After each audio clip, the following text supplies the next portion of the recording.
Magandang hapon Pilipinas, narito na ang mga dapat ninyong malaman sa lagay ng panahon. Patuloy nating binabantayan ang isang low pressure area na namataan sa layong 220 kilometers east-northeast ng Hinatuan, Surigao del Sur. Ngunit ayon kay Pag-asa Weather Forecaster Samuel Duran, inaasahan na ito ay malulusaw sa mga susunod na oras. Samantala, hanging habagat, patuloy na naaapektuhan ang kanlurang bahagi ng Hilagang Luzon. Dahil dalawang weather system ang ating binabantayan, magdadala ito ng mahina hanggang katamtamang pag-ulan at pagkidlat-pagkulog dito sa Mindanao, kasama ang Eastern Visayas, same weather condition para dito sa Ilocos Norte, gayon din dito sa Batanes at Babuyan. Ngunit dito sa atin sa Metro Manila at sa natitirang bahagi ng bansa, good weather condition ang asahan ngunit maging handa pa rin sa tsansa ng mga isolated rain showers and thunderstorms. Huwag po kayong aalis, 3-day weather forecast ating alamin sa aming pagbabalik.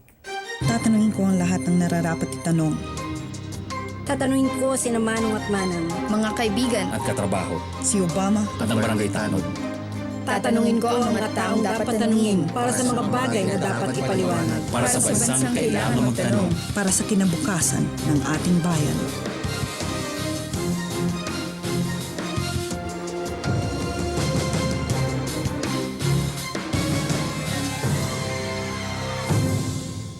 Ating alamin at paghandaan ang magiging lagay ng panahon sa mga susunod na araw.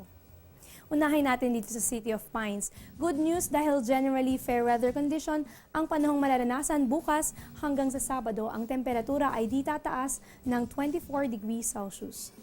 Dito sa atin sa Metro Manila, good weather condition hanggang sa Sabado, ngunit maging handa pa rin sa isolated rain showers and thunderstorms. Ang temperatura ay naglalaro mula 25 hanggang 33 degrees Celsius.